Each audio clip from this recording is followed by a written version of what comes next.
Empress Bina is celeb. I know. I know the TikTok account here. Now, I was scrolling through number 8. Bam kwede ne TikTok account. Ne endorsements siwana nyingi. Aina Shuya, aina Baby Kingdom, aina Little Jiggles. Zizo na investments. What's a business in Gachana? That's nice. But you don't ask for money, but they pay. They pay Empress. So, never babati abana bakuja mulayo life. Kuchotya kubeera mwana wo exposes about. Baga ngo balinza abana babe basalewo besalirewo ngako. Wali salawo matakyagala ngadiba. Njamusalirawo. Achajiriko. Okay. Katinga mwalango mkulu ye ngamba I don't want to pictures on social media. Can you imagine? Nenga tali mu myaka gy'okumusalira. Nali 13. Anti yes ochayina okumusalirawo. Chayina okusalirawo naye ategeera.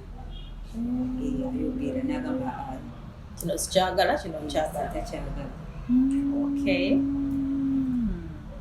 So, why are we reading? Tumusanza mukuru. Twatandise. Yes. Tuli kulaye kunokola. Tulagala okubuuza. Why men marry bitches? Kati gwe omufumbo. You want to become a bitch? No. But if you read this book, it's not actually what it is like this. That's why they said never judge a book by its cover. Bosoma Munda, you would rather be a bitch. Hey. You would rather be a bitch than a good girl. Kogera kumwala ali submissive with the goals of getting married, being boring and insecure. Abasajja nibaga nti babyagala. Omusajja alabanga olinga atamwagala for him rather or feeling the fact that you have to get married and stay with them. Ate bubagala omuntu abagala bakoza abagala. Kyovolaba abakazi abalinga batagala kufumbira. Ate balina abasajja bangi abagala bawasa. Okitegeera abatayagala naganze I would rather be alone. Oba nabera mu relationship n'emutamaka no. I want my space. Oyo muntu agala space ye they want to give it out to someone. So abantu bagala abasajja bagala ebyokwegoba nabera nga ali attracted to muntu oyo agamba lwaki ona leta agala kufumbirwa ng'abalala. Everyone wants to get married. Oh, that's what Dodo said. Dodo wagamba men are what? There is something you normally say good love life. Men are hunters. Yes. Yeah, they are hunters. They are hunters. They have to hunt. If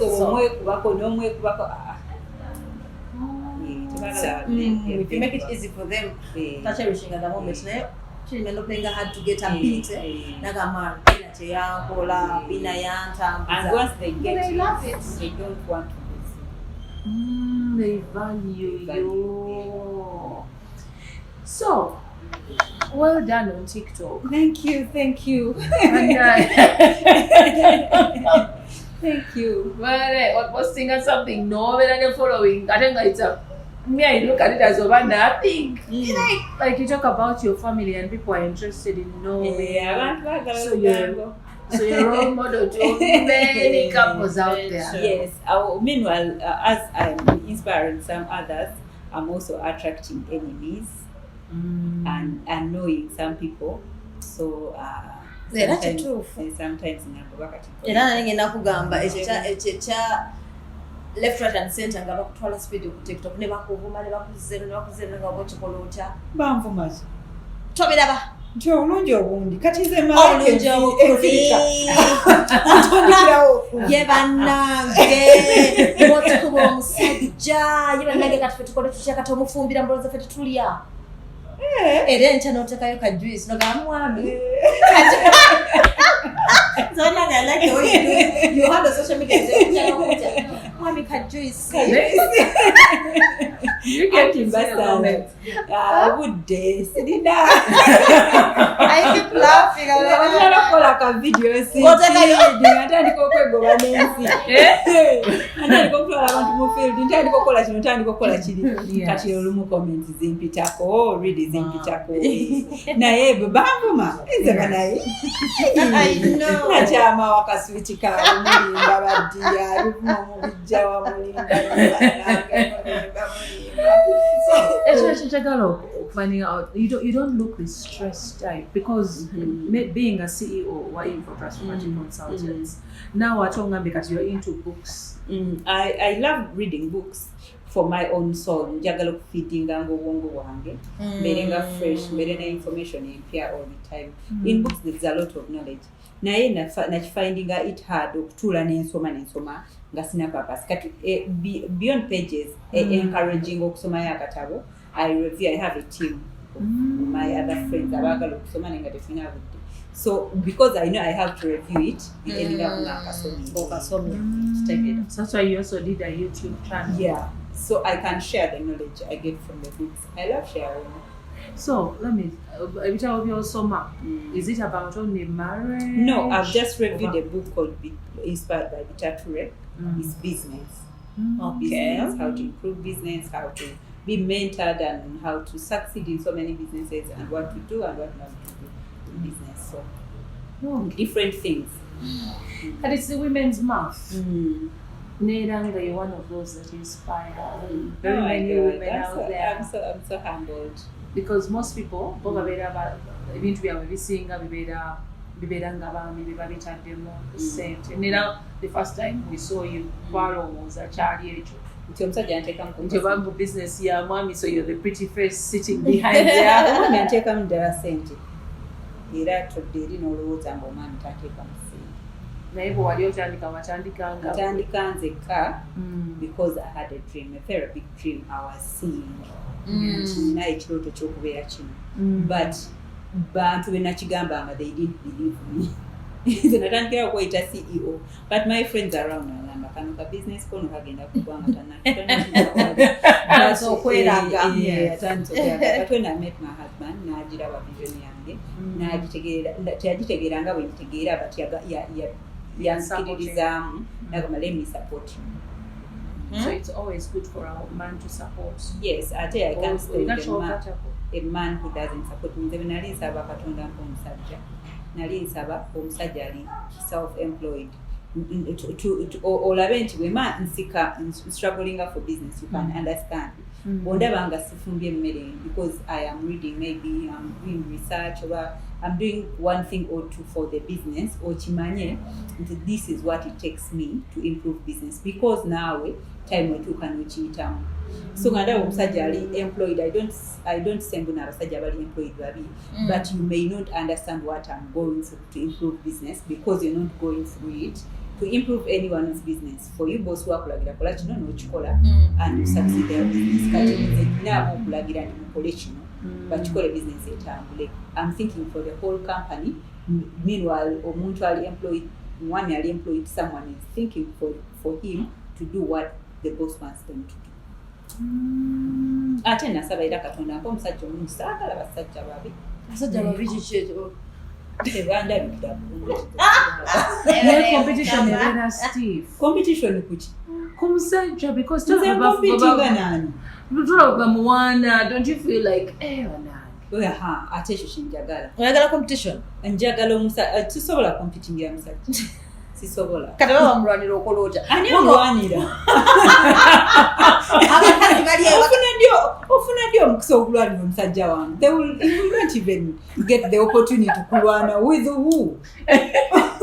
But you like it nga bamuwana. The guy is handsome, the guy is cute, the guy is young. I'm like, wow. I eat well. Eyo byenjagala era bwe mba ndaba tebamuwaanawaana nga ngamba kamukolereyo ka video kyakatiba kyange omusajja wange. like you have a lot. Mubeerawo abakyala abali eyo nga they have a lot on their plate. Kikola kyo to balance and also still look good. okwe-maintaininga because others babeera nga bakwasaganya bingi nalabako akafaananyi nga kubeerako abantu nga balina emikono nga mingi abakazi bye bakola naye nze naye okuleka abantu bakole bye mukyalina okukola. I don't push all the burdens on me nti oba omwana alina okuva ku ssomero era nze alina omugjayo, bwemba nina okufumba emmere waka era nze alina okufumba everyday. If you must have a meal, it is me. If I must clean the house, it is me. No, I'm not siri mupakasi. Mayinoza bw'oyingireyo gw'olina okufumba mayinoza kino batugamba olina okufumba ewange tulina abantu ababeera ewaka. I can only cook for my husband. Bali befumbira abasigadde. Omukozi waali afumbira abasigadde. Newo bamugenyi. Mba nsazeewo sijja kufumbira, ngenda kuyingira efumbiro nveeyo ne plate ya bba wange bwe. Makuyiteko bulungi ngambe tusenza okulaba ddiya. Kambe tati sooka olye. Then omugenyi omukozi naye amala gy'asaavinga abasigadde nange. My helper serves me. So help atayina kusavinga bbaawo bw'aba asobodde amusavinga naye amusavinga nga woli kubanga lwabeere waka nange mbeera. So kati abasajja ababi bagoyingewa waliwo ababaagala because balina excuse nze saagala competition. Abakazi abali lazy abanze njagala ntuulaawo ekintu kyange kinjagale nga kinjagala nzekka. Anti bagamba nti abasajja abalungi bakuteeka ku pressure nga nze siri mulungi pressure nange nyinza okuteekako. olowooza gwansinga obulungi newosinga era nyina abantu abalala 100 abaagala omuntu alinga nze. Yes. So be very very worried if you think you're going to make me worried. Be very uncomfortable if you think you're going to make me uncomfortable in my marriage. You, my husband, you make me uncomfortable. You're going to be very uncomfortable. Very, very. So, then no one will pass out to be very comfortable with each other. Yes. So, Siro's and Sochiro's are making that very uncomfortable because Tayagala very uncomfortable. Then there is a story that we're doing on radio. Do you encourage abachala abali to get married to people? Ngomwami aliawo yeeyiya nga talina ssente. Bw'oba omwami nga weeyiya lwaki owasa? Omuntu okusooka weeyiye, weetegeere, ofune ssente, olabirire omwana w'abandi. Kaakati w'amaanyi ogagjeewa agawasa omwana wa munno, otandika ate omuleke ogende weeyiye. Omuleke ng'ali akiwabye okweyiya ringi.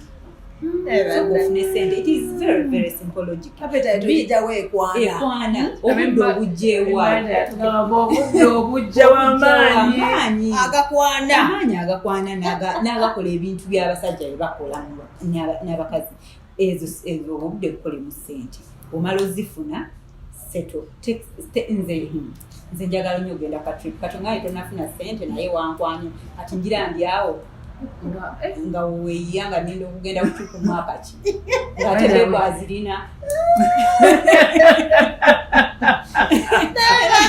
era nja kugamba kati oba mpole nti era kanjira ngenda ne bebwalina nga weweeyiya ninga waliwo n'abawala abakyali mu kweyiya mujja kwesisinkana mwena mweyiye mwenna because omusajja yamaze n'agenda. The man left ng'omukazi ng'agenda mama okufuna ekyokulya n'essimu omusajja mulala yagimuwadde.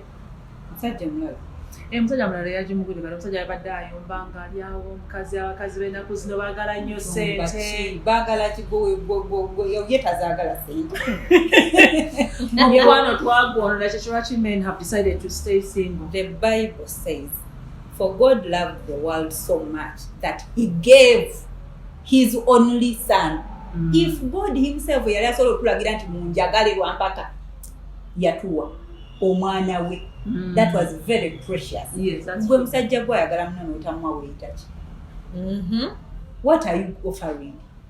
Yeah, offering a What? TLC. Love is conditional. from the Bible. TLC tekamala. TLC. Kati TLC, tender love and care. Kati ogenda kunkeyaringa otya nga tulina sente. Njagala ka dress kalungi. Ogenda kampa otya. That is care. Kuonzise ebigambo. Yes, I want to go out and eat some nice.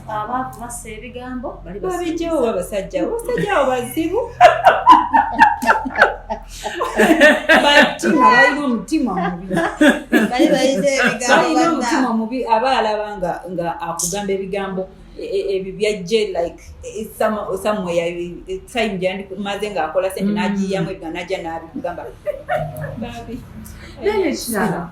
Enaku zino kale kugambe abasajja batuwe naye enaku zino mpulira mbo mu bufumbo nera there must be a wife out there ngomukyala bambi yateekamu omwami yateekamu kitono n'omukazi naawe olina okukola lwaki oyagala omusajja omwana wa munno eyazaalibwa at the same time naawe gye wazaalibwa yagenda akole akuwe olye nga gwe tolina kyozaayo mukazi munnange tagolola ngoye engoye baddobi bonna bamanyi okugolola engoye ne bammates bonna basobola okugolola engoye kati kuyagala tubaweeki naawe bw'aba ng'aleeseeyo bw'aba akututeko trip Zanzibar naawe enkyagula ku lanchi ku Sheraton okitegeera omuzeemuko ku maanyi like mu business bw'aba nga akuwadde maybe 60M okula estate naye lwaba ayagala 5M obeere ng'ozirina sigamba anange okoze otya bawo najja nagamba mwana gwe business is stuck my container is stuck I need 5M to clear nogamba okoze otya musajja nga kibi nnyo miliyoni 5 ozijje you're being a very dense woman. What do you want them to do? Because yesterday I was the 6M pushing a business. Ate gwe yo okola mayinja. Kale zirizibeera kikazi. Galete amayinja ago gokola galete tugazimbe mu nnyumba.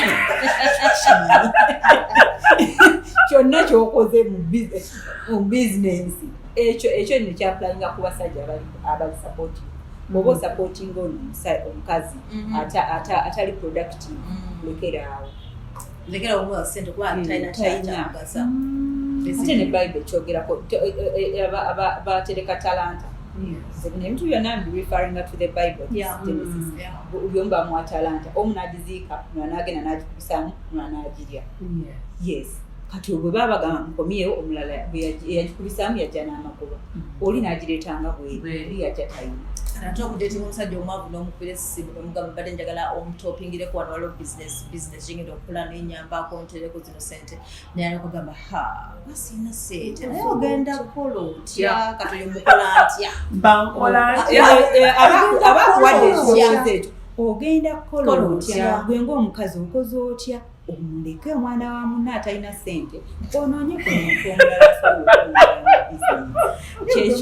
mangu ebintu sibyagemera there is when you want to be patient and when you're wasting time in this book it says wasting time and being patient kati omuntu akubuuziza ekibuuzo ng'ekyo genda kulu kyezo otya mukazi akwongerezaako yadde kati awongera okugamba banaera nkoze nti aweekebere mukazi koze nti okuvamu eno relationship ebuuza ebibuuzo byenneebuuza by the way because omanyi wotaba mu relationship nga alone you have no one to ask such questions ogenda kusettlinga with what you have or is out there is when you have a shoulder to lean on but the shoulder is so slippery like this ng'ogiriningako egenda kusuula igenda kusuula so okusinga okuliningako eyo shoulder standing noonyayo kiringawo okubeera oba ofune shoulder eri strong kubeera okutegeera kubeera mu relationship n'omuntu naye nga you alone. Yes. Kiruma. Doesn't make sense. Kimenya. Wati nimbera single. Ate kikutayinga Katonda bw'aba ayagala ku blessinga Katonda omanyi ebintu ya Katonda.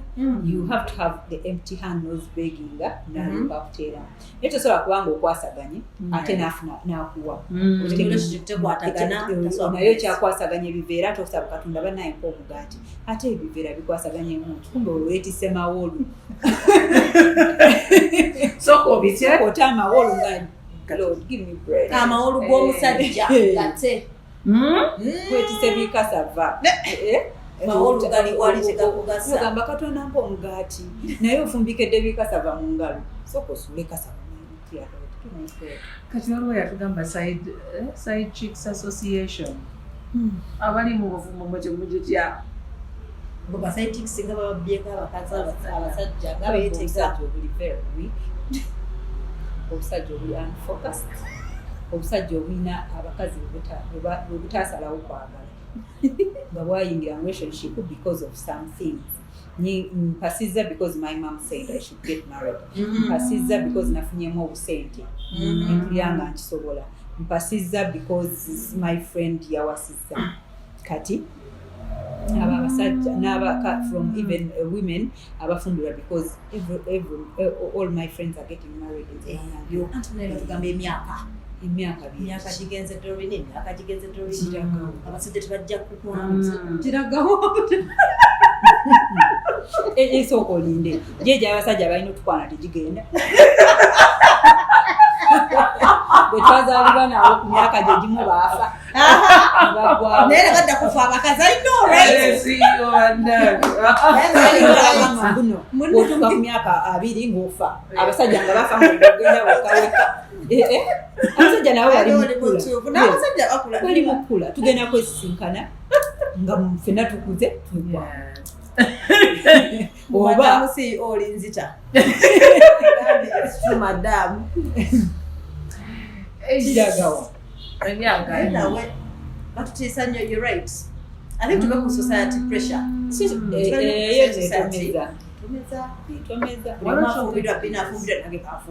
Mfite okufokasinga nogamba kangende nkole sente oli mukuchesinga abasajja oli mukuchesinga dreams nzeka eno guno mukambuveko kyakasisinkana bulungi basajja ndaba waliwo abagamba genda ku Serena kuleka sodo kakomberera chasing destiny kimenekera n'okugamba nti you know like they tell you banga class attracts class kati waliwo yagamba mbu oba yagala okufuna abasajja buli kayola gende yo market wetegereyo mu restaurant obutono kati oba yagala class genda ku Sheraton. Olowooza abasajja bali awo bali bize batunula ani yeeteze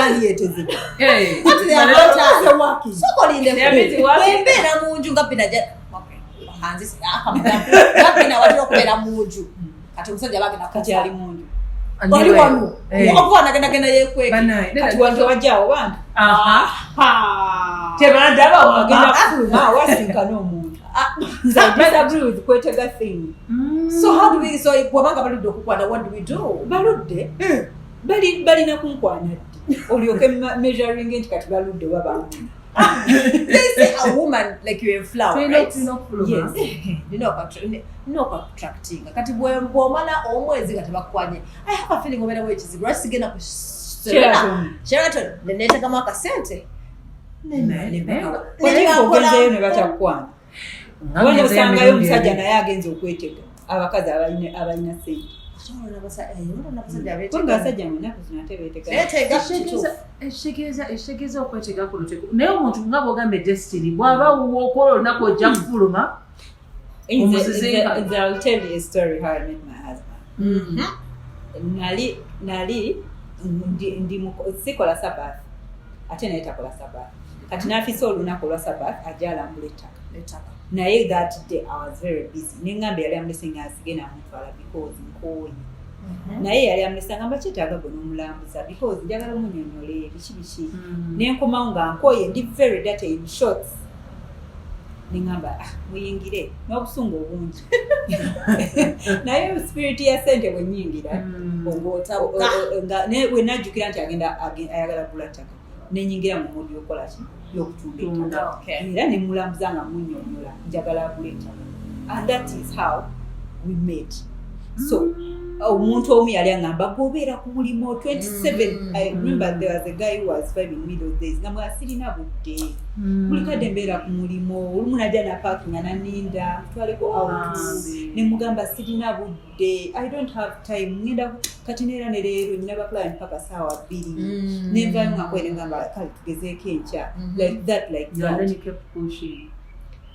nangamba naye gwe olifumbirwa otya nga tolina budde budeetinga you have to go out with someone no wetegeera ne bakutwana gamba kale next year in April era nzijukira n'omwami wange olwankuba ne mugamba next year in April kubanga considering oli bwe yali acomplainingako nga ndaba nono byagenda next year in April kati ninde paka mu April ne mugamba ye because ngenda kumuntu ngenda kuba sina budde okitegeera ate wama relationships zetaaga mu time he kept being in my time talina budde leero olagawa tingenda kuddembe kwerekereko that's how he created time. So then you converse. Well there. Nanga talina budde leero program kinti ngenda kunoonya ttaka ate ebyo bintu alira budde kwerekere kunjagala kumanya banoonya ttaka. And with that we kept being together. So it's a two-way thing. All of us need to invest. Nasisa obudde nengamba ka omanyi olw'omukaaga lwakwetega bane lwakwetega husband client ojja kugula ttaka naye nedda nina okufisa obudde bw'okwetega naye neleko ku Serena netege olaba nti nali nsubidwa tekotekyo husband within my so tulekera kugamba Sunday kwetega. What if you don't find you'd be things so I do me then omwami bw'aba gyali ajje bw'aba taliyo era ndowooza si buli omuntu ajja kufumbirwa waliwo yakingamba ankowa yangamba Bina si buli omuntu agenda kuzaala koshwanize olaba nga olaba nti buli omuntu agenda agaggawala sinti buli omu ajja kufumbirwa si buli omuntu ajja kufumbirwa si buli omuntu agenda kukola business si buli omuntu agenda kubeera employed so Katonda atugabanya bwatyo si buli omuntu ajja kuwasa n'abasajja waliyo abali nga basitраgolinga okunoonya abakyala tugera okweteka ku pressure osanga siri wife material so mutuleke please nali ku sneakers and Babie there was this woman nagamba my son nambuza emyaka gyano that nenjimubya nayenaga kale bane omwami wa omwana ochi mutabani wange anoonya omukazi abuze kale gwoli wano namukubira essimu are you sure you're single namukubira essimu namugamba je naye nga n'oli naye akwatagana ng'ayagala namugamba this woman mulabye okumala ebbanga at least 1 month is enough alabika alina omutima omulungi manyi ne mama we naye nga naye yali akwataganye naye nagamba mama we bana bwe nja kufuna nga nze siye kunfunira kati badde nsomera akakatabo ne waliwo webagambidde nti no abawala aba becoming too good nobeera very obedient kambe neeyisa bulungi abasajja baagala omusajja omukazi ataddamu abasajja baagala omusajja yes woman mbere ayagala tugende out ane tugende ne bwaba akoye kati awo notukayo nokopinga ebizima naye musajja gompasaddi that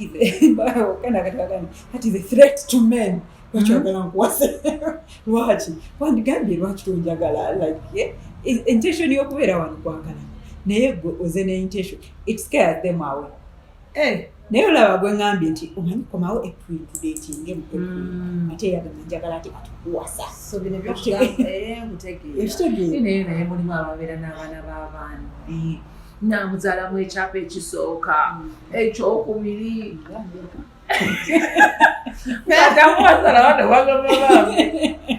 I'm saying all your friends were from Brazil. So do you go behind? Do we need also friends to tell our men?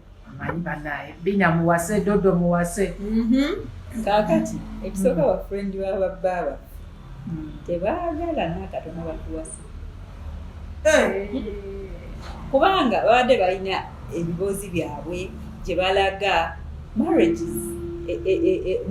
olina okuprioritizinga. Mukwano gwo ayagala mugende ku beach. Mukyala wo ayagala mu having a time.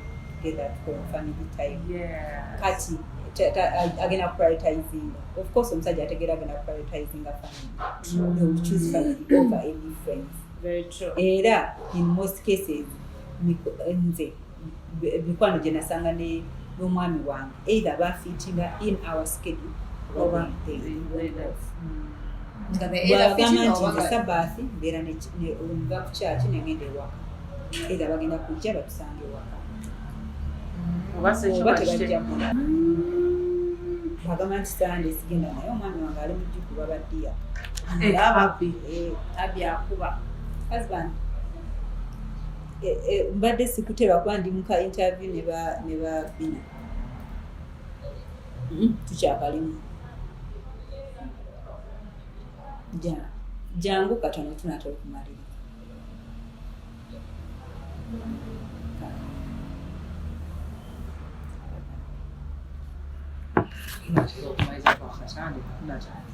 aje muyingize kanje tumutawaale nakkiriza olugali yadduka ayimirire ligweru oba kyayagala nakubiyingira ne wamusanga ayikola interview nga wakuli wano bali guno ki. For me, I think it's time. If time, okay, onakugambye. Who said marriage is not for everyone? Do you have proof to justify this statement? No, nakubuza Vincent, Madam CEO. Everyone is meant to get married, but it's our perceptions that drives us away. Maybe that I don't have proof to say that. Naye nze manyi destiny y'omuntu, or you may not get married today, you get married tomorrow or the other day. So tewaliwo myaka kigamba guno gino. Jabwa abantu batuuka ku age nagamba I think marriage is not for me. It's not for me, yeah. So there is no particular year. I have an auntie wange Masaka. Chasing a relationship nga bwekiwulira. So for so many ngazibeera n'atazaala ne bamukyawa tazadde ne bamukyawa ate after like obanga she's around 40 oba in 50s nafuna omusajja n'amwagala nnyo ne bazaala muzayi no You can, by the way, you can. What? Nobeera mu relationship esooka nga simple seesooka yabanga mu 12 abamukubye abamu disgracinze abamu disrespectinze abamwagaddeko n'atazaala ne bamukyawa because of that abazze with intentions of maybe because she's desperate for money and so many reasons. And how do you make someone relationship, how do you make that guy pop the question their marriage? Wango ugambye tetulina kubeera to my submissive, they want beaches. I understand. No wango mulaga that beach side of you nga si mwangu nga Bina bagambye namubalira obudde. I think you've invested your time, your money or whatever. Kale nze kyendowooza nti I don't think you have to do anything to make a man propose to you. You don't have to do anything. You just have to be you omuntu n'akwagala because gwe gwayagala. What if muterawo buno nze bw'oba tompasizza n'onoba n'okuno bamanyi n'eyanoba n'agenda n'agamba banze because bw'obanga you wait. So the man step up. Naye ati kati ate kakikyenkiddemu ddala yakikola kubanga ayagala oba wamukakamuka. In that kyendowooza nti you have to be yourself. Accept you, forgive yourself, be you. Then ofune omuntu nze I remember there was a relationship n'agamba mukazi gwe oli mulungi oli hatwaki naye oyina olugezigezi mukazi gwe okitegeera ate ng'ensonga zaawa nti we are going on a date nemugamba I'm not leaving home unless you leave. I'm not going to get up neekoleko nti ntule emmotoka nti ndike olugendo mpakinge ku Sheraton naawe opakinge then kitule then vuga olugendo tugeyo naye nga temuyinga emmotoka naye nga oba owulira nga oyaga kuntwala awo tunona kweza mafuta wamma sina kyamafuta kyakubanga bw'oyagala kuntwale awo nagamba olina olugezigezi olina olujjanja lw'abazungu nze sibyagala. When I met my husband ngamba I'm not going out unless you pick me. No problem. I'm going to pick you. I think we're muntu akutegeera. Because my first boyfriend namusokanga ku venue nanga sichirungi. Yangamba situ nani ngaba meeting at 6 nesanga nzenga I'm so anxious ngadukayo ku 5:30 nangamba it's bad manners omusajja omukazi okusooka ate nze nali sikimanyi nga bad manners just nga ndabeyo energy gyenteekamu nga ndaba I'm going to drive alone ate almost mukifo kiwanidwa nze ne tunyumyanyumyamu nga nze ekyo kyemba njagala so you saw that your principal nga sibuza principal nga ngamba tugenda kutula katono tumyaka kyayi tunyumyemu katono era twawukane okitegeera nenze nga ndaba bw'ompiki nze ne tunyumya ne tujja ne tunywa out ngamba tujja kuba tumaze ebiseera ekyo kinjagala okubuuza when is the best time like okubeera nga musettling down musooke mubeereko mwenna oba kubeere nga mutandika okudatinga bwe muti mufumbirwegane otegedde like okubeera nga dating kakati these souls speak osobola okusinkana omuntu n'olabanga tewandyagadde kusula naye ennaku bbiri ng'omutunulako n'enkya abantu prolonging omuntu gw'osinkana nga when you go parts nga bwoba muvudde ku date ate you be on phones ne mwogera ng'olaba nga you keep missing each other even when you're with each other nga you can't stand the distance ebyo nga obatogenda kumpula nengamba kale mbadde ngenda kubira right now those are what souls kati waliwo omuntu gwobeera dating nga you can't stand their presence nze nga sisobola kumala nawe dakiika bbiri naye nga mpiza omutunda butantu kati ate omwambe mwekya tumuvinge in but I will rebuke it I'll rebuke it nkugamba nga tobugaba otampadde time let me think about it why are you in hurry okitegeera lwaki ompapya nina okusooka nenkustudyinga naye omwoyo bwe guba gwasinkanye n'omuntu I remember when my husband said we are moving in nali ningeeganya ngamba oba tulindeko of course we are staying yali alina gyabeera nalina gyembiranga buli omu alina okuva gyabeera tandika okubeera ffenna agamba nze ndowooza nja kujja omwezi ogujja ngamba nze ntandisa okubeera naye ate nekanganga mbeera nnyo ewuwe okusinga ewange naye ofakinensi bipakinga omutwalo masaka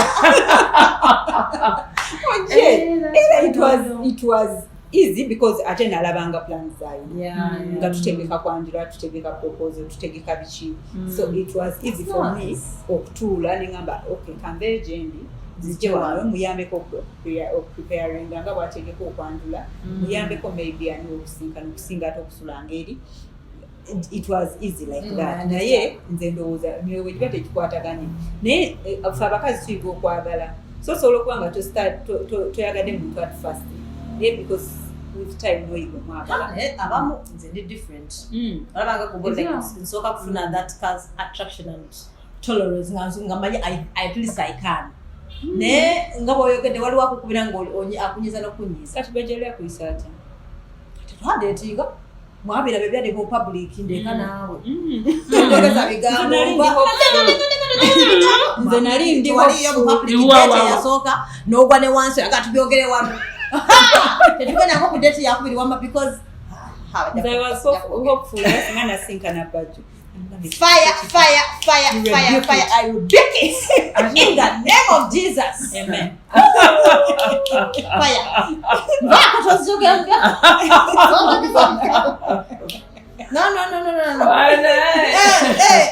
no supportive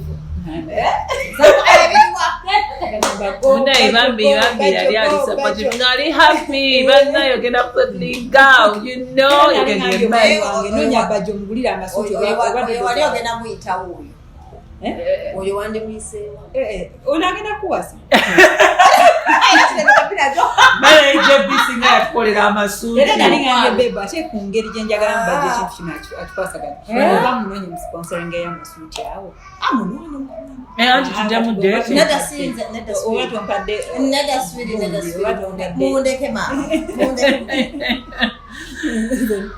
so aba second chances mu bino ebintu waliwo oli lwakuwuba n'owulira ng'oli stress nga gwoteekamu ennyo ng'okikuteekamu ennyo mu relationship mu bufumbo na people nga bali eyo because I'm told the number of single mothers yeeyongera every other day.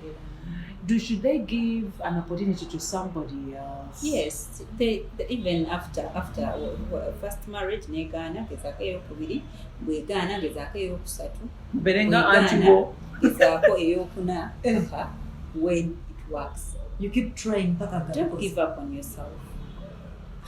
Abaana good things obazunza no bateeka mu relationship stop thinking about other people before you think about yourself. Because ogenda kufa loneliness ng'ate ofa oleddwa abantu mufute obazunza ate nofuna happiness n'owangala nabo. So it's okay for us to see Ponga can judge others. Like there is one prominent person who are famous.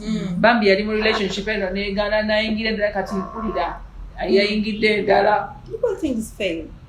Ate ng'ebintu ebifailings it is out of control. Sigwa bifuga. Bigani. Don't try. If Bajas fail, try another one. Try. No, but I didn't put myself out there that I'm dating number one. No, if I buy them me, the thing is, if I see someone, nemwaga tena nakungamba bingi.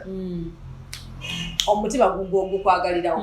Bwe gugwagalirawo then I will focus n'entandika sente zinoonyaawo batozinanga love again. That is me. The what you love feeling ezigenda kujja. Kaneshekeza wezi I can't kiss God you. God forbid wezi gwawo ngangenda omukazi omufumba agende wezi gwawo. Bwe mukoddeyo amama batizaawedezaala kewa. Wakutuseeko mikono ogikola sente oba mikono tokyatambula. Kale situation kyerese sente okugwawo. Kitegeeza. Bw'oba bulwadde nti oba nakyo disaster nti naye omuntu agetinze lazy. Naganya kulaba business emu yaganye n'ogamba nti kantuule because waliwo yazaayo omukyala undermining powers of money in your relationship. And they do, by the way. Which is very, very dangerous. But I can make you happy without money. How? How are you going to take me to Zanzibar? That is my question. Why? How are you going to feed me? Feeding kale twandifumba omuceere ne tulya is okay. Now how are you going to take me to Zanzibar? That is like how are you going to take me to Paris? How? Right? How are you going to take me for shopping? How are you going to take me to Maldives? Right? That's where our honeymoon was. How are you going to on Valentine's Day Zanzibar. Tukenda kusigala mu bufumbo but not happy marriage. There is when you stay married but it is not a happy marriage. Musigaddeyo tugambe tukuza abaana esirwa kubanga sijja kuva mu bufumbo mbula kubaganya okuntwala Zanzibar but it doesn't mean ngenda kusuubira happy. I'm going to stay but I'm not happy. Okay. Yes. Mbeerewo nga siri happy. Mbeerewo nga naawe sitoli happy. Before you know it, because you're not happy, abasajja tebakumiikiriza butabeera happy, you start cheating, then nkizuula nti you're cheating, then maybe I also start cheating, or you quit the relationship because you're cheating. It is likely to end. So money is very important. Very important. They will work with those. Si musajja wekka kubanga olaba tugeze omusajja afunye setback naye nga bw'omukazi oyina you can push. I can push if the man has been supportive. Yes, I'm pushing. Yeah. Never minga sibanga n'okumiikiriza n'ogamba kale weba musajja zaaweddeyo zigenda zaba kampushinga business yeddemu epicking because we're not picking up kujagenda. Nze kyemmanyi omusajja waba kukwana katalina sente Bina nga kimanyi oyina abeera hambo yeegonza. Ayagala abasajja bali hambo. Ayagala abasajja bali bati aggressive, commanding a respect. Okay. Ayagala omusajja bali a bit proud a little bit. Yes. Oh no. Mulaba, I'm picturing. saagala musajja ga mami. Yes, mami. Mbuyasi mami. Jukira twale Zanzibar. Twagera ne Empress. Bwe twagera ne Empress n'atusumbwa nga tagala kugenda wansi. Naye mwami wange tagala omwana akaabe. So ngakola nnyo emirimu buli kimu mutuma nga nsuliako Empress ngende njoze tawulo nga kakanga nenjoze. Nsuliako Empress ngende ndeetemekanga nenjireete. Buli kimu kati bwe twakomawo wano njukira ne mutuma babe ndeeterako excuse me. Tondagamu. Kamwe kintu ky'okuntuma. Twavudde Zanzibar tuli wano bw'oba olina kyoyagala kuyita Rita. Remembering his position. Bana basajja baka batukwana. Nayagala yingire ewo ndio support abawala bali eyo basajja ennaku nga boyogedde beetega bali lezi. So nayagala jewo. Akoleyo ki? Asolenge wange. Ewe nga wabadde ki?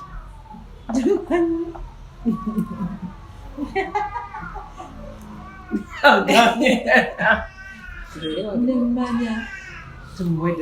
Okubeera Support. I don't think that is being a real man. A little bit. No, a little bit. No, just come and sit. Hi. No, she said when you come in, we'll leave. My sweetie. So come and Come and say hi No, to it's- this I guy. just sound like I'm not prepared for an interview. Sure. It's not an interview, just want to see you. Olwokuba toli mu suit. Yeah, So, what do you Come and say hello. Come and say Like a hello. handsome if I'm prepared, I can be in an interview. Happily. What is your smart? But you're wearing. My wife is smart. Ate how? Smart. We are casual. Well done. How are you? So how many minutes do you back to that make us to kulingizaako? About 2 minutes.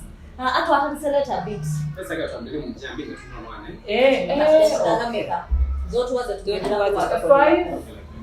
Five, eh? 5 minutes. So kikola otya okubeera nga buli kimu kiyimirira ng'otuuse? Not that.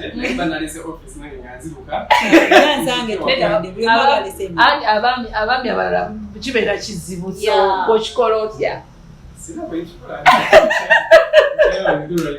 Hanyuma. Kale, let's do 5 then we go.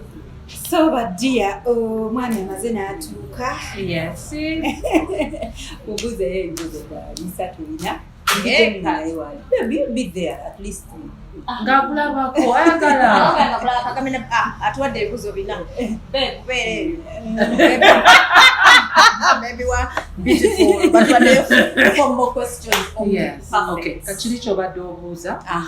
Women abatukikanzira mutali kyambaddeko kona kirimyako kano nali busiru gaya nimba ngenda kunjala kumubinga in then I'll take care of the bills bichi yayingira 1 month nabenanga tulya kuzize after 1 month manchi abaawo nabera so humble kivanga mbe basajja bakubera humble ngayoza ku bintu yayoza Ebintu nekusanga.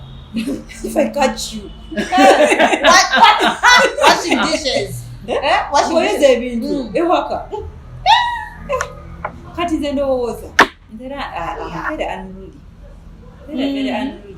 Osobola kukozesa emirimu n'okufa. amanyi kuzakuteka musente Tegeerako omutegeezi nti bwendeeta ssente wakosola ofumba. Tunangu emirimu. kozesa n'otegeera Kubanga emirimu gy'effumbiro egyo gimenya. Gimenya ate abasajja tebakimanyi. nange they don't appreciate it Naye nenkufuna bufunyi nga gwe kikulemye okukola ssente naye ng'osobola okoza ebintu.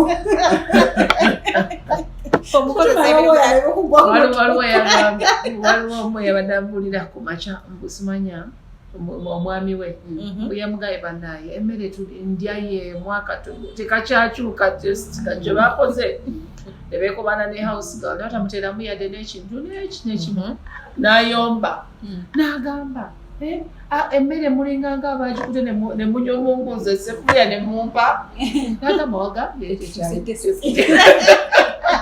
ne babimuwa nga temulimu yadde n'ennyaanya yadde. Kale nze omuntu bw'atyo ndowooza I would humbly say tubireke because Nfiringa bubi okunjooga omuntu my nature nebaba mukozi nfiringa bubi nnyo. I don't take pride in that. Yes. Especially now when it comes to my partner, I really want to give them the maximum respect, but they should earn it. So okusinga nze okwejjako bye bambulirira ewaffe, because you cannot work, because you cannot give me what my parents told me I should expect of you. Then mu bulumi obw'ekitalo nkwerekereza nesitakujoga because it's not in my traditional, in my nature okujooga omwami wange. So nkuleka n'ogenda n'ofuna omuntu omulala, because abawala when you start financing this woman ne bw'oba muto, you immediately become a sugar mommy. I've heard about that. You're becoming a sugar mommy. Yes. The moment wotera mu musajja yo sente baba banyo sugar mommy we. Yes. Out of love. Naye you should bobanga oli wa financing a relationship, you should have a timeline. Chikola because of this tuba afunye mukase back on business. Ate era nze ndowooza kikole in a way of improving him to come back to his position. Okitegeera bw'aba alina business obanga efairinzemu obanga olina wolaba osobola okuteeka ne improvinga, oba oteeka mugambe bw'ofuna onzirize. Okay. In that way, so that I improving a business here, nada position yongo musajja atajja ojazifuna yajazima apply nga baba musajja ya ategeera kitegeera nebo ogamba nti nze kanzikole nze muwe ayoze ebintu, you're also going okwejjako pride yokuba omukyala, because it's also comfortable okubeera omukyala ngako kama kyatundu okubeera omukyala. Abe njagala ntwa leero mugambe be njagala ekizike agamba watifu mbadde njagala kuwa mitwala. Stop it.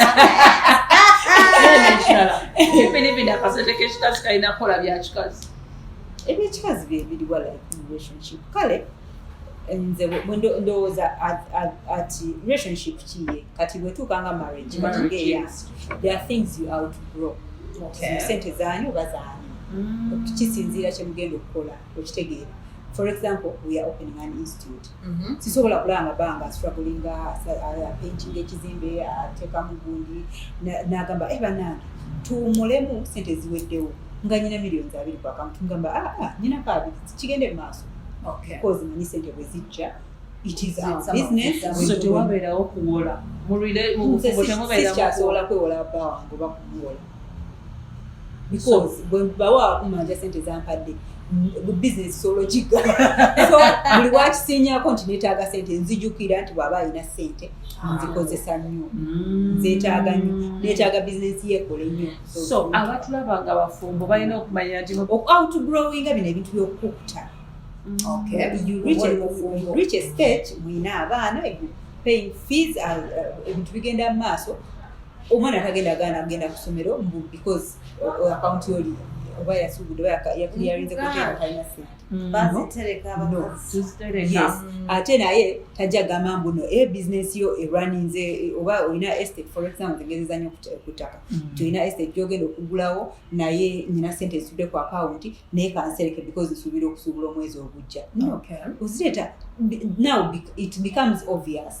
But the only time I shouldn't give a man money nga we are dating. I'll say mali batwewola kwa simuwola unless between marriage. Nakambe relationship love is conditional in nature. Kati gwe ofunye eki mu relationship ekikuleetera okuwaayo okitegeera osobola okuba nga enkyaku akugulidde ekirabo kino Bina akugulidde ekirabo kibi, you become a stingy woman nawe ne weetaba. Nze okugaba okuwa I feel like it is my selfish do that I do. Nze bwengaba mpulira bulungi. So if it makes me happy to give my man anything, more not because I want to make him happy, but because I want to make myself happy. I've tested money that money. There's a time women's day, Baba setting Gabalaba. Such as a Nazi. nze nenzigabira abantu not because nbaagala nnyo mbeere n'esente because nze kinsanyusa mpate nayansanga ndi mubi nemugamba nefuna nno mu byokusaaga naye ekirala kye mba nenjagala okubuuza ekyo kyokubeera mulimu abantu abamu abagamba bwe tubeera mu bufumbo okugula okumu kubeere munda okulala kubeere bweru gonna gateeka ebweru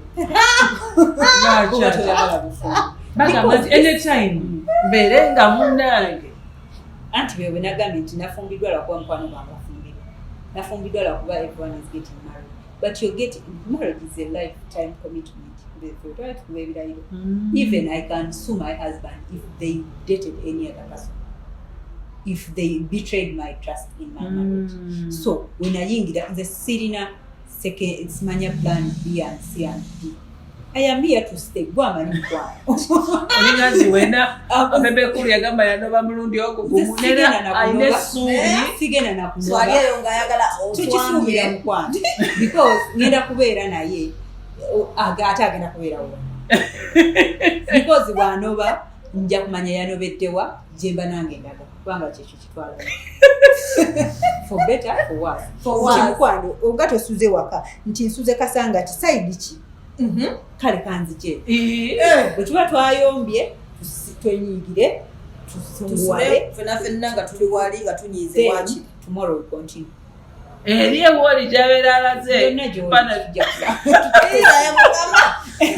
chakongo ngambye nti no you know what let us divorce nobeera very open nogamba because of ABCD let us tugende wala nenkirowoozaako nange nendabanga it is because agala kubeera na muntu ng'ate sikyamusanyusa because naye tajja kumusanyusa ate nze nga bwe nagamba ndi very very selfish I want to be happy I want to make you happy not because I want to make you happy because I want to make myself happy. So you believe in people divorcing when they choose yes, to? Yes, when you choose to, please divorce. Instead of being in an unhappy marriage. Yes. Nga temweyagala nga lwaki obeera n'omwana wamu nga tomwagala nga ali abantu cumi abamwagala. Tell me about trust. Property consultant, I get worried. Ngomwami ali bweru. Omukyala ali eyo okubeera nga naye yeefunira akake. Is it okay for them to get property? Yes, it is very important for a woman to get a property. Era mbagamba nyo that is additional value. Ne oba mufumbo. Be open, omugane mukwano nafunyeyo ssente. Era nze nga muwumizi nafunyeyo ssente ngenda kugula estate. Naye kweyo estate njagala kufulako eka yange eri mmanya gange. Bw'aba munesende gagamba fisaako bbiri nange nfuneko. Okitegeera. He is free to have property because ayina abamuzaala. Ayina family. Ayina abantu abamudependingako. Why not have their own things? This is when, God forbid, but if the person is not there, waliwo abantu abadde bamudependinga kolowooza bagenda kutandikirawo. Okitegeera bw'abanga property zonna yazifuna na bbaawe. Okitegeera njagala nga singa nkyamba siriiwo omwami wange agamba ono omukyala yalina wano ekayitaka ndowooza mu kitundu tuyambe maama omulwadde Masaka. Okitegeera nti abadde alina ekayitaka ate abaana tebali mu kusoma bambi yali alina charity gyakola tuziteeke mu charity ejala oleme kufana buli kimu okitegeera nti ebintu twabikola ffenna afudde ebisigadde byange. Okitegeera it is very important it is ate naawe omukyala nga wootudde kikwongerako obuvalu nti onywedde ng'omanyi ononne tebamugalabanja engeri gy'alina walika ekako ettaka nemmala mwasamirako ebintu n'ekisibo ajagenda akatunde afuuke ekirala okyo tumanya abasajja abakazi tetufugika nga tulina kimanyira n'okugamba nti nga bagamba ati ate tukisussa nange sifugika I'm one of those people. Olina sente zo so babeera balina okubeera nga bazikujjako beera bulala omusajja bwe yazijjawo ku mukazi lwawulira ng'alina sente nga zimujjako fugike kyawuliriza bintu byasenga nantume ddala bikolamu obufumbo biki byasenga nantume simanya enkumbi bali makyekyo Yangamba lumu namusanga nangamba you Sengana have to tube. have enkumi like 5 of them. Eh, 5 of them simanya. Muli Yeah, mali. Flask z'amazzi. Kati nze ndowooza ebyo ebintu byabeerawo omanyi we don't follow up why things were done at a particular time. Things used to be like that nga you're in a room where ekinabiro kiri wabweru and hygiene for hygiene. But there is a heater mu nyumba ennyama za bocha. Yes. You have towels in the bathroom. After all that, someone can go and be better with hygiene. Fresca ones which stand and while you heat and chinabiro muli in the same room. Isn't that laziness? Can't you wake up? Show love, you know, musimula ko naga love. Period. Hey, in my thinking, it was a sign of hygiene. Okay. To keep this person hygiene until morning when they get to shower. Nokumuterayo amazzi mu kinabiro. So it contributes. It contributes very little. Stop being lazy. What?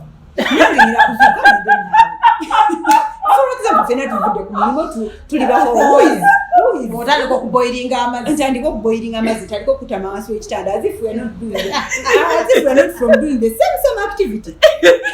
You know. Enjala ekuluma oyaganze ngende tuvudde ku mulimu fenna tukooye. Nze ngende kubugumiza emmere. Nga hiti eri wali. Ate akyekolera.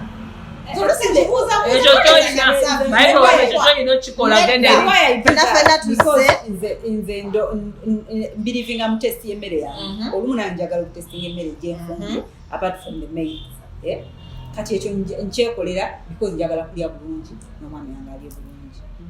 Okay, that one is understandable.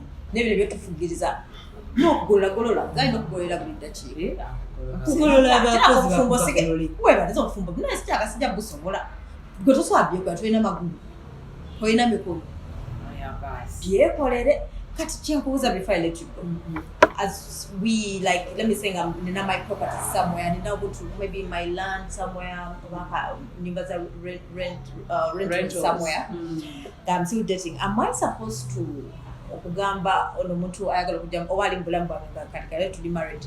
Am I supposed to tell them to buy the nayo etaka somewhere nayo rent somewhere dating? If we are still dating, do I need to reveal that Oban Biogeda after marriage? I think that is too much information. Oban basically that never to be married. Value. Isn't it value? Value addition. Value addition. Kubanga ekyo oyagala akubeere nawe for that, then you can reveal. But I think that is too much information. I believe in being me. Njagala nga bwendi nga tolabye. Nze sagala abasajja beegiza. I want a hard working woman. For what? Uyagala ngene kulimire wamwe. Working woman for what? Njagala ugambe nze I adore you. Nkutunuulira n'osanyusa. Onjogerera bulungi. I love the way you handle yourself. Not a hard work. Am I going hard working woman? Am I not calling minimum? That also is there. Just sitting my dear. I'm not going to be very hardworking like you. I may even pretend. But when we get home, I can be very, very lazy, by the way. Yes. I can be lazy because utawansi wekitanda simula buli kisenge simula madala. Why am I suffering? Wagamba wagamba ngotu advise wagamba bwe banga to dating and nzije ng'omusajja sina kulambira wa boyfriend eyinze I can even tell you ogwangu akwanika amagulu mu ntebe nsaba remote nentumya KFC. These things genda mfumbira ate am I your wife?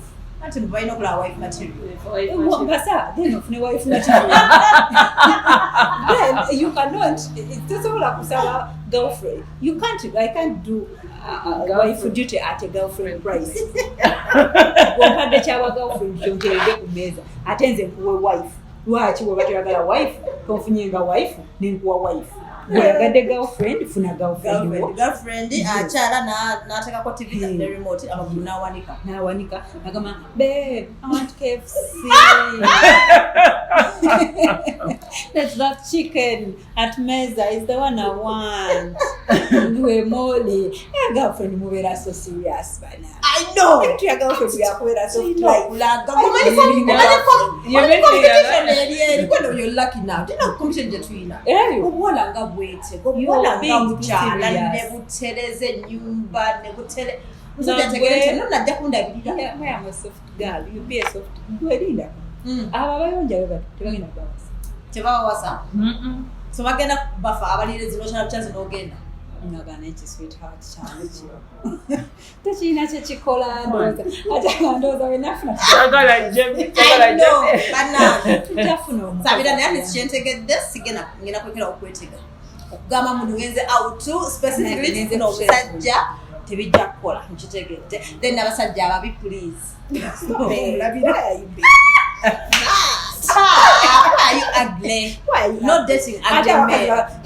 Mukazi gwe oyo musajja mulungi nnyo tosobola mufumbirwa tosobola naye namufumbirwa aga yo lazy Zamusobola.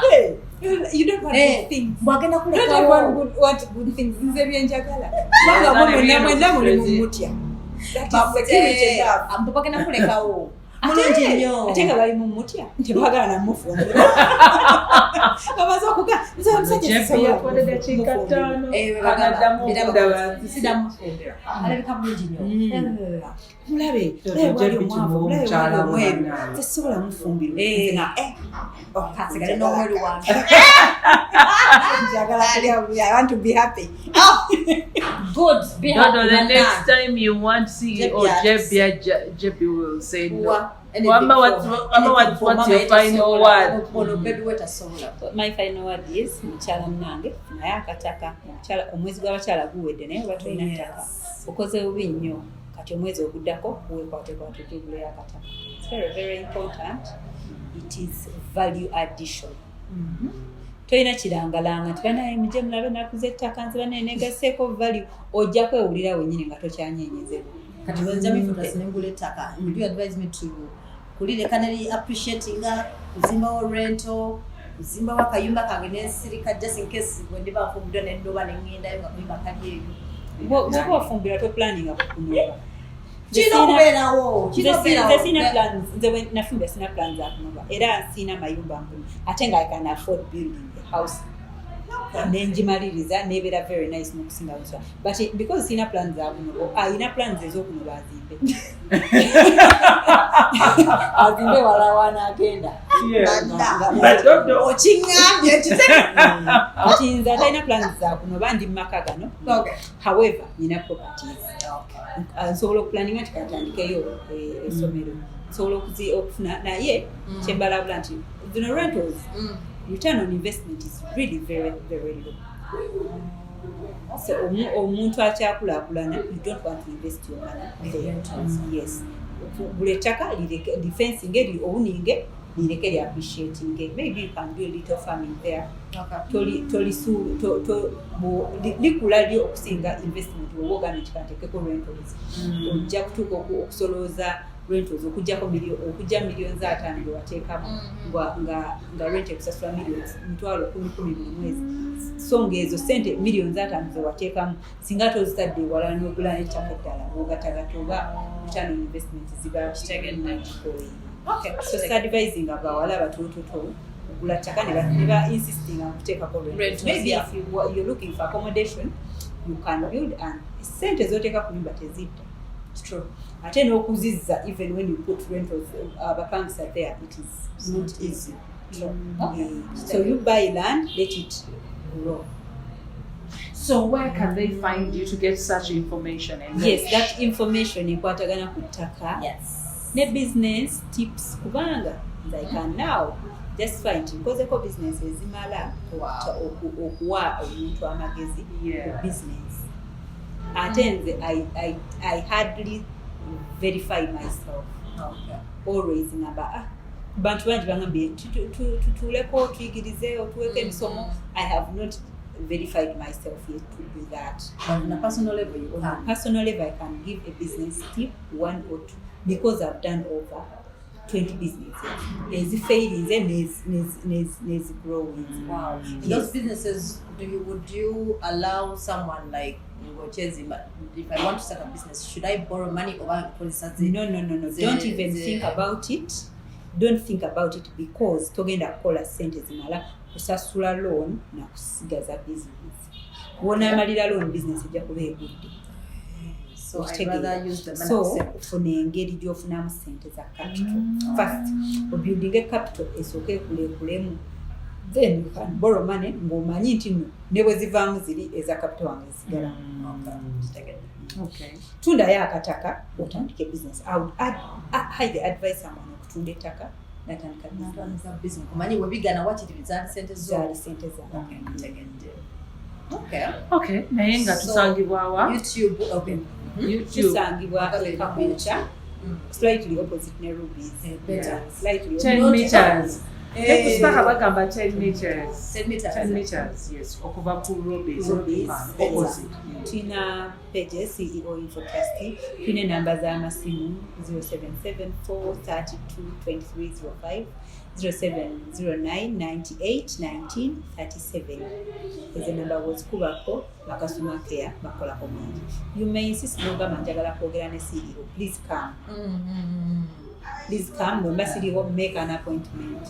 They could also inbox mu social media platforms. Yes, they can also come. Osobola okuteeka ekibuuzo kyonna kyoyagala mu inbox kintuukako n'enkiddamu era response ojja kuba. Naye bw'oba owulira nga gw'oyagala kundaba ojja kumeka an appointment, ojja kujja ku office because situula waawo nti nkulimba ejje because n'okunoonya ettaka n'okulisearchinga n'okola ebintu bingi. I may not sit in office wojjira omusange. Naye bw'oba onsanzeewo nonda kubanga office yange eri open. When you enter, you can see that I'm insisting on that. Okay. So what gonna be on YouTube, yeah? There's something you said. You have a YouTube channel. I have a YouTube channel called Beyond Pages. Beyond Pages. So you review books. I review books. This is a way of encouraging myself to read, but also to throw out the information I have gotten from reading. Because abantu abadde bansaba basomese nange sinze all knowing. Naye nze, where is my source of wisdom? Mutabo mwenja, it is the source. Nina wakatabo okakalaba act. Land Act. Lawyer wange yakampadde mwani Silver Chaplain. Silver Chaplain. Land Act. Yes. Nakulabye ne Silver. I read this like my Bible. Wow. Okubeera nga mbeera nga nina amagezi. You're going to sit and see people read and interpret for you. That's beautiful. Yes. And also interpret for yourself. Nsobola okusoma ekintu n'ekinterpreting engeri gye nkitegedde. Naye tuli basatu. Mulala n'akinterpreting and mulala. Now since you have listened, now we can interpret it. Kitegeeze ngenda kunyinza kino kanaka why men marry bitches. Singa waliyo akalala ke mugamba why women should marry playboys. But I need to live. What you are going to from so preparing why men what bako abitex no muganda why men marry bitches. Ataina sense wamabai atena mlekera abasajja public tubagobera muki n'abali eri wabula jaga njagendayo ambe kati nkola emukkiriza then ngamba no begindako nkyerowooza kiringa ne proposal kati bambanga proposing ide mu public gasimwagala kiriza munange maleddeyo omunyonyoleza era discouraging abakazi omuntu najja na propose and you turn down omuntu oyo omuse self esteem asobola n'obutaddamu to ever propose to someone else, but it is easy. Accept mudde wako mugambe naye you know that siri ready sikwagadde kino nakikoze butakuswaza okuswaza omuntu kibi n'omudeserving ye n'ogamba olulala lwe oyagala kukola yo step way nebuuzaako. Nze zika when my husband was going to propose to me mirundi mingi yambuuza naye nenkodde tokikiriza gwe n'omala ogimba grab it before you waberenga bakireeta in that conversation okutegeera Nemwamba yee why not ate nga tukati era tujipe kwa tugenda kwanza kwa twali tutugenda kwanza. Kati waliwo abantu aba proposing but ayina just because everyone is proposing. Tana kugamba ko na plans za wedding, tana kugamba ko nti bayagala kuwasa ddi. Tenabyogera na marriage na later ring because yalabye omuntu afukamira na kuwa ring ukitegeera have plans sisi yakiriza okumuwasa ogende waabo tasobola gana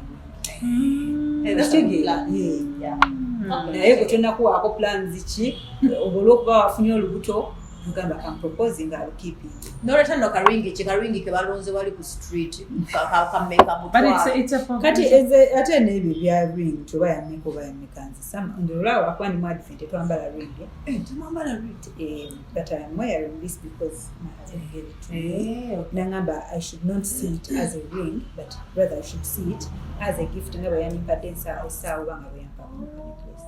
So naye it doesn't matter how much the ring is, but what matters is the reason behind the ring.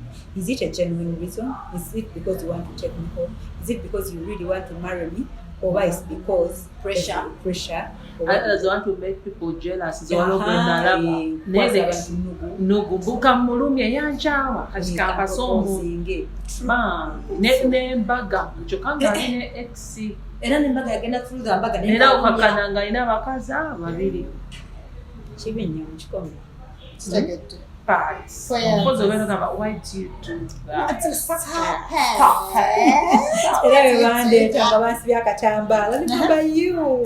it. Doing that. Nenyigeziga netejeja. We cry. Okay, I've never cried, but the girls cry. I want to get that whole thing.